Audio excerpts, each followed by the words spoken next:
तब हम समझेंगे ना कि कानून जिंदा है। अरे तब ना समझेंगे कि कानून जिंदा है। मोदी समाज को गाली देना छोटी बात है। मोदी समाज को गाली देना, क्या मोदी समाज को गाली देना छोटी बात है? 24 में आपको एक लाइन बताते हैं कि बसपा, सपा, कांग्रेस, केजरुद्दीन, अजरुद्दीन, अकबरुद्दीन, बकरुद्दीन, ओवैसी मोवैसी सब मिल जाओ। 24 की तैयारी हो चुकी है, बीजेपी आ रही है पूर्ण बहुमत के साथ और साथ में हिंदू राष्ट्र का भी बना है। राहुल गांधी ने संसद भवन में खुद कहा, राहुल गांधी ने संसद भवन में खुद कहा कि हाँ मैं पप्पू हूँ।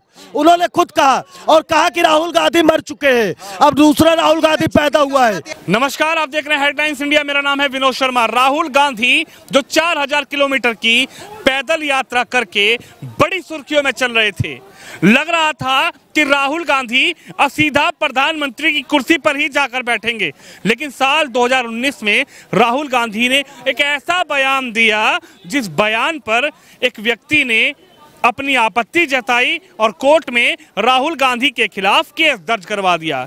अब केस दर्ज हुआ है तो राहुल गांधी को कोर्ट ने 2 साल की सजा भी सुना दी है। लेकिन सवाल ये है कि क्या राहुल गांधी का और उनके समर्थकों का जो सपना था प्रधानमंत्री की कुर्सी पर बैठने का, वो सपना पूरी तरीके से चकनाचूर हो चुका है? सर क्या कहेंगे?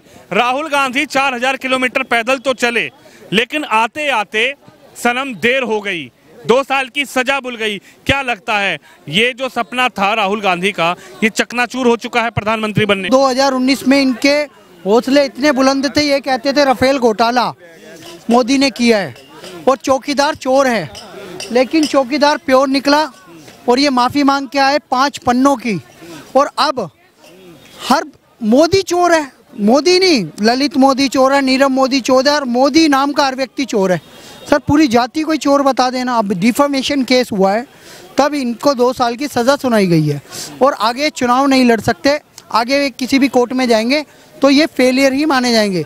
राहुल गांधी जी को अपनी जुबान पे नियंत्रण रखना चाहिए। बार बार पलटते हैं वो अपनी जुबान से, लंदन में जाके भारत की बुराई करते हैं, लड़ना बीजेपी से, गाली आरएसएस को देते हैं। मोदी जी से ये कंपटीशन नहीं कर सकते तो गाली गलौज पे उतर जाते हैं। भाई अगर आप में दम है तो अपने किसी एक राज्य को आदर्श राज्य बनाओ, जैसे मोदी जी ने क्या किया था भाई, वाइब्रेंट गुजरात किया, गुजरात के सर्वश्रेष्ठ मुख्यमंत्री बने, 4 मुख्यमंत्री पद की शपथ ली, तब जाके प्रधानमंत्री बने 2 बार, अब तीसरी बार बनने जा रहे हैं 2024 में। लेकिन राहुल गांधी ने क्या किया? भारत जोड़ो यात्रा, चौकीदार चोर है, ये है वो है, उल्टे सीधे बयान। अब उसे माफ़ी मांगनी पड़ रही है। आने वाले समय में कांग्रेस मुक्त भारत इसी की नालायकी करवाएगी, क्योंकि राहुल गांधी में कोई योग्यता नहीं है। अपनी पुश्तैनी सीट उत्तर प्रदेश में हार गए, अपनी पुश्तैनी सीट हारे हैं अमेठी से, किससे? स्मृति ईरानी से 2019 में। और आने वाले समय में 1 या 2 सीट पे सिमट जाएंगे ये लोग। क्यों? क्योंकि इनके बयानों में दम नहीं है, इनमें दम नहीं है और इनका कोई नेतृत्व नहीं है। ये अपने ही नेता के पीछे वाली शर्ट पे अपना गंदगी पोंछ देते हैं, ऐसे लोग हैं ये। तो मैं कहता हूँ इनके पास ना बुद्धि है। राष्ट्रीय अध्यक्ष बनाया है जिनकी शर्ट पर गंदगी, वो नौकर है, वो दिखाया गया है कि इनके नौकर ही बन के रहना पड़ेगा। एक पार्टी के गुलाम बन के रहो, एक परिवार के गुलाम बन के रहो। और जैसे कि कांग्रेस पार्टी की स्थापना एक एओ ह्यूम अंग्रेज ने की थी, वैसे ही इटालियन ब्रीड का राहुल गांधी इस पार्टी की समाप्ति करेगा। एओ ह्यूम ने इसकी स्थापना करी थी, एंटोनिया माइनो और रोल विंसी राहुल गांधी इस पार्टी को समाप्त करेंगे। कांग्रेस मुक्त भारत होके रहेगा और ये लोग प्रामाणिक रूप से इसके साक्षी बनेंगे। कांग्रेस मुक्त भारत की आप बात कर रहे हैं, क्या कहेंगे 2024 में जो राहुल भैया सपना देखे बैठे थे कि अब प्रधानमंत्री की कुर्सी दूर नहीं, 4000 किलोमीटर की यात्रा कर ली, दिखा दिया कि मैं राहुल गांधी हूं, लेकिन ये क्या हुआ? 2 साल की सजा बुल गई। खराब कर ली ना भाई साहब, भारत जोड़ो यात्रा खराब कर ली अपनी। थोड़े बहुत वोटर जुड़े थे वो भी छूट गए जब लोकतंत्र की वहाँ भारत का नाम खराब करा ब्रिटेन में जाके। और उनके पास दिक्कत सर ये है कि उनके पास, विपक्ष के पास है ना, मुद्दे नहीं है। बात है मुद्दों की। देश के अंदर 1000 नहीं 1 लाख मुद्दे हैं, लेकिन मुद्दे जो उठाए जा रहे हैं ना, वो सिर्फ वही वाले हैं जो अंग्रेजों ने उठाए थे जिस एक टाइम पे भारत में रूल करने के लिए, डिवाइड एंड रूल वाले। कभी भाषा को लेके आते हैं कि देखो हिंदी इम्पोज करी जा रही है, मातृभाषा है हिंदी, पत्रकार साहब माँ होती है भाषा। आप हिंदी, आप हिंदी पे लड़वा रहे हो। कभी आप कह रहे हो कि यूनियन ऑफ स्टेट्स है, अगर आप इन पर राष्ट्रवाद थोपोगे तो ये प्रतिक्रिया दे सकते हैं। प्रतिक्रिया देने का क्या मतलब है? क्या है? यूनियन ऑफ स्टेट्स है तो अलग करवा दोगे क्या उन्हें भारत की यूनियन से? सर ये इनके पास दिक्कत सिर्फ ये है पत्रकार साहब, इनके पास कोई मुद्दे नहीं है। ब्रिटेन में जाके मोदी, पहली बात तो मैं उनको उनके लिए संदेश देना चाहता हूँ कि वो मोदी विरोध करते करते ना भारत का विरोध करने लग जाते हैं कि भारत में लोकतंत्र खत्म हो रहा है। सर भारत में अगर लोकतंत्र खत्म होता तो मैं बोल पाता ऐसे? आप बताओ, अगर भारत के अंदर लोकतंत्र नहीं होता, भारत में कहते हैं पत्रकारों की आवाज़ दबाई जा रही है, कहीं ना उन्होंने पत्रकारों की आवाज़ दबाई जा रही है। अब पत्रकार मनीष कश्यप की आवाज़ दबाई जा रही है, आप कहाँ हो? खड़े होना चाहिए कि नहीं होना चाहिए आपको? आप नहीं तो बात उठाइए, हम तो आपकी बात के साथ एग्री कर लेंगे। आप मनीष कश्यप के साथ खड़े हो जाओ, पूरा देश आपको सपोर्ट करने लग जाएगा। नहीं करेंगे। आपने अभी एक मुद्दा सुना होगा, वो काबा, वो जो एक लड़की ने गाना गाया था, कोई यूपी में काबा गाया था ना, आपने देखा था पूरे देश के अंदर हाहाकार मच गया था। और सिर्फ एक नोटिस दिया था यूपी पुलिस ने, सिर्फ एक नोटिस के ऊपर पूरे देश के अंदर हाहाकार मच गया था। वो गलत है, सही है, क्या है क्या नहीं, मुद्दा ये नहीं है। मुद्दा ये है कि आप किस मुद्दे पे हाहाकार मचा रहे हो। मनीष कश्यप की आप वीडियोस देखो सारी, भारत का एकमात्र पत्रकार था जो जनता की आवाज़ उठाता था। भाई साहब, बिहार में गुंडा राज है, आप वहाँ बोलना तो छोड़ो, इस तरह कैमरे पे आप वैसे बात नहीं कर सकते गुंडों के बारे में। आपको ये नहीं पता लगेगा आपको कब कौन घर से उठा ले गया। उस टाइम उस बिहार में से निकल के उस ग्राउंड पे बिहार की बात शुरू करी, उसके साथ एक आदमी नहीं खड़ा, और वही आदमी है राहुल गांधी जी, जिन्होंने कहा कि ब्रिटेन के अंदर पत्रकारों की आवाज़ दबाई जा रही है। देखो आज भी देखो योजना, अगर आपके मन में भेदभाव का भाव होगा तो आप जो भी योजनाएं सेंटर से चलेगी ना, वो सिर्फ हिंदुओं के लिए चलेगी। लेकिन ऐसा सपना टूट गया क्या राहुल गांधी प्रधानमंत्री? सर वो तो वक्त बताएगा। देखो मैं तो क्या बताऊं, हम तो देखो जनता बताएगी। वो तो मेरे मत से, एक मत से ना तो राहुल गांधी जीतते ना हार। देखो लग रहा है जी, राहुल गांधी सपना तो देख रहे थे प्रधानमंत्री बनने का, और जोर जबरदस्ती में बयान भी दे दिया तैश में आकर, लेकिन वो बयान अब राहुल गांधी पर भारी पड़ गया। देखिए, राहुल गांधी जो है उसको बहुत पहले से लोग पप्पू कहते हैं, ठीक है। और पप्पू क्यों कहते हैं, जरा सोचिए, देखिए उसको सोचने की जरूरत है। मैं राहुल गांधी का बहुत प्रशंसक हूँ, ठीक है, मैं उनका विरोधी नहीं हूँ, मैं आलोचना नहीं कर रहा हूँ। मैं बस उनको ये बताने का आपके माध्यम से प्रयास कर रहा हूँ कि लोकतंत्र की एक खूबसूरती है कि कोई भी बेवकूफ़ आदमी इस लोकतंत्र में आकर 8वां पास आदमी कैसे देश का प्रधानमंत्री बन जाता है। अगर 8वां पास आदमी देश का प्रधानमंत्री बन जाएगा तो वो पीएचडी होल्डर जो लोग हैं वो तो ऐसे ही सड़क पे आके हल्ला करेंगे ना कि मुझे नौकरी दो। तो राहुल गांधी चूंकि राज परिवार से आते हैं तो सपना तो पालेंगे ही, वो तो स्वाभाविक है। आपका भी बेटा भविष्य में पत्रकार ही बनना चाहेगा अगर आप कुछ बड़ा कर देंगे तो, ठीक है, स्वाभाविक है। तो ये कोई बड़ी बात नहीं है। दिक्कत क्या है कि मैं थोड़ा आपको फ्लैशबैक में ले जाना चाहता हूँ। हमारा देश आज़ाद हुआ 1947 में। 47 से पहले भी देश चलता था। अंतर यह था कि पहले अंग्रेज चलाते थे, उनका मैकेनिज्म था। जैसे अफगानिस्तान में पिछले 20 साल से अमेरिका एक सिस्टम दिया और फिर उसने तालिबान को सौंप कर चला गया, तो हम लोग भी उसी तरह अंग्रेजों के गुलाम थे। 47 में 42 से जब हम लोगों ने हल्ला शुरू किया और सहयोग आंदोलन का, तो अंग्रेज परेशान हुए, जैसे अमेरिका तालिबान में परेशान हो गया था। तो फिर हम लोगों को सत्ता दे दिया गया और लोकतंत्र आ गया, ये हो गया वो हो गया। जो अभी आप अफगानिस्तान में सोच रहे हैं, समझ रहे हैं, वही हाल हम लोगों को हुआ 47 में। आप सोचो कि राहुल गांधी तो इससे पहले नेशनल हेराल्ड वाले मामले में ही जेल जाने वाले थे। क्या हुआ, गए जेल? नहीं गए ना।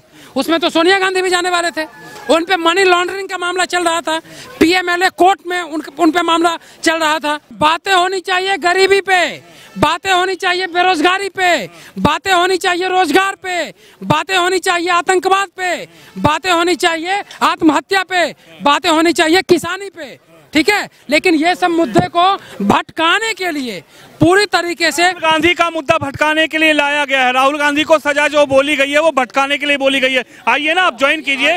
नहीं, आप डिबेट में आइए। इनका ये कहना है कि बात महंगाई पर नहीं हो रही है, बात बेरोजगारी पर नहीं हो रही है, बात देश के किसी मुद्दे पर नहीं हो रही है। राहुल गांधी के मुद्दा भटकाने के लिए पेश कर दिया 2024 से पहले। अच्छा एक बात बताइए, क्या अदालत ने भैया फैसला सुनाया? तो नहीं, अदालत ने गलत फैसला सुनाया, ये बता रहा हूं। उन्होंने मोदी समाज को गाली दिया, उन पे मनहानि का केस हुआ, उन्होंने माफी नहीं मांगी मोदी समाज के लोगों से और उन पे सजा हुई, तो क्या ये गलत है? तो आप क्यों कह रहे हो फिर क्यों कह रहे हो? राहुल गांधी को कोर्ट ने लताड़ा है, आज दोषी उन्हें करार दिया, जनता ने तो अमेठी से हरा दिया।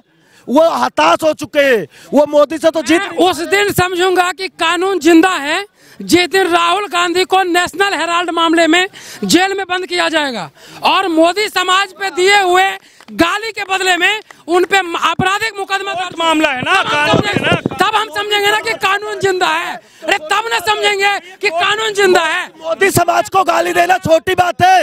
मोदी समाज को गाली देना, क्या मोदी समाज को गाली देना छोटी बात है? इन्होंने जो सवाल किया है, जो कोर्ट, ये जो राहुल गांधी को 2 साल की सजा सुनाई गई है, ये क्या प्रधानमंत्री ने सुना दी, क्या बीजेपी के लीडर ने सुना दी? ये तो कोर्ट द्वारा ही सुनाई गई है। अरे सजा सुनाने से क्या होता है? क्यों नहीं होता? कुछ नहीं होता सजा सुनाने से। मनीष कश्यप जेल में है। अभी ना माने ये वही लोग हैं, ना ही सेना को मानेंगे, ना ही ईडी सीबीआई को मानेंगे, ना ही न्यायालय को मानेंगे। अभी देखिए उनको कितना साल का सजा होने वाला था, ठीक है, 2 घंटा में छूट के आ गए। अब लोकतंत्र का कोई हत्या नहीं है। सबसे ज्यादा अगर कोई हत्या करने वाला कोई पार्टी है तो कांग्रेस, आम आदमी पार्टी सब है। बीजेपी अगर मान लीजिए ईडी और सीबीआई न्यायपालिका भी उनका करता, 2 घंटा में नहीं छुड़वा देता, आपको और भीतर कर देता देशद्रोही के मुकदमा में। लेकिन ये लोग वही लोग, इन लोगों को किसी भरोसा नहीं। इनसे आप बस इतना क्वेश्चन पूछिए, आपको देश में किस पे भरोसा है? हमको देश में भरोसा है सिर्फ मीडिया पे। अच्छा। और जो आदमी अपना मीडिया को तो बंद करवाया जा रहा है। 1 मिनट मीडिया को मीडिया को भी गोदी मीडिया। एक मिनट अगर सुनो, अगर जनता अगर सब कुछ जज ही होता तो मीडिया के सामने में आके क्यों रो रहा था? ये बताओ। सबसे जरूरी चीज है कि देश का हर पढ़ा लिखा आदमी एक माइक और एक मोबाइल लेकर जाए और ना मनीष कश्यप गया जेल में बंद। हाँ तो ठीक है, मनीष कश्यप जैसा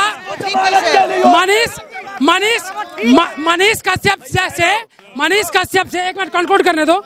मनीष कश्यप से प्रेरित होकर देश के 1 करोड़ लोगों को पत्रकार बनना चाहिए और इस सिस्टम की कमी को उजागर करना चाहिए, तभी जाकर ये लोकतंत्र बचेगा। और बाद बाकी किसी पे कोई भरोसा नहीं। राहुल गांधी प्रधानमंत्री बनेंगे या नहीं? राहुल गांधी तो एक मिनट मैं बता रहा हूँ, अगर राहुल गांधी 1 मिनट रुक जाओ, बढ़िया जवाब दे रहे हैं। राहुल गांधी के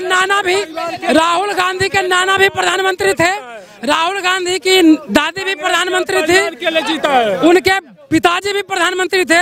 जब इतने लोग कुछ नहीं कर पाए तो राहुल गांधी क्या कर लेंगे? कुछ नहीं होगा राहुल गांधी के आने से। राहुल गांधी ने संसद भवन में खुद कहा कि हाँ मैं पप्पू हूँ। उन्होंने खुद कहा और कहा कि राहुल गांधी मर चुके हैं, अब दूसरा राहुल गांधी पैदा हुआ है। और इन्होंने 4000 किलोमीटर चल के क्या किया? झंडा गाड़ा कहाँ पे? लाल चौक पे। मैं भी गाड़ सकता हूँ, आप भी गाड़ सकते हो, ये भी गाड़ सकते हैं। अगर झंडा ही गाड़ना था तो पीओके में जाके गाड़ते, फिर मानता मैं इन्हें नेता। ये कोर्ट से जलील हो चुके, जनता से जलील हो चुके, पार्टी से जलील हो चुके, हर जगह इनको जलीलता मिली, फिर भी ये राजनीति में बने हैं और बेशर्मी की तरह। और इनका जो समर्थन कर रहा है वो उससे बड़ा अप्पू है।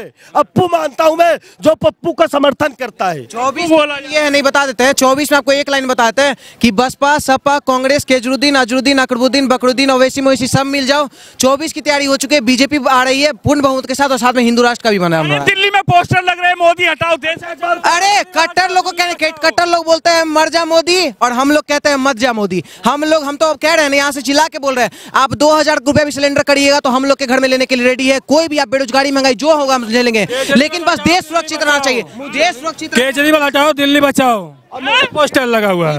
क्या लगा हुआ है? अरविंद केजरीवाल हटाओ दिल्ली बचाओ, ये लगा है। मोदी हटाओ दिल्ली देश बचाओ। मोदी हट जाएगा तो देश बचाओ। हाँ, और देखो मोदी कभी हारा नहीं है। मोदी कभी हारा नहीं। कभी तो एक मिनट मोदी और एक मिनट चाचा, मोदी और योगी कभी चुनाव नहीं हारे और इन्हें हराने वाला कोई विपक्ष का नेता पैदा नहीं हुआ है और न होगा। ये लोग हताश हो चुके हैं और ये दोनों व्यक्ति हिंदुस्तान को हिंदू राष्ट्र भी बनाएंगे और विकासशील देश भी बनाएंगे और दंगा गरीबों से मुक्त बनाएंगे। राहुल गांधी तो पूरे खानदान बोलते थे गरीबी हटाओ और आज इन्होंने देश को गरीब बना दिया और घोटाला किया। बस कौन चाह रहा है कि राहुल गांधी प्रधानमंत्री बने? क्या लग रहा है राहुल गांधी के सपने टूट गए क्या? मेरी बात सुनो, पहली बात उन्होंने ऐसी टिप्पणी कर दी, अपने पैरों पे कुल्हाड़ी मार ली। जनता समझ गई है जिनके बातों का भरोसा नहीं तो वो देश क्या चलाएंगे? बताइए, इसीलिए जनता समझदार है, उन्होंने दिखा दिया आने वाले टाइम पे हमारे सामने कोई नहीं है, मोदी जी खड़े हैं, ठपाक से कमल पे बटन दबा देना। इसीलिए मोदी के अलावा कोई नहीं, वो तो अपनी सब कुछ खो चुके हैं, आलू से सोना बना चुके हैं, इसीलिए उनका अस्तित्व खत्म हो चुका है।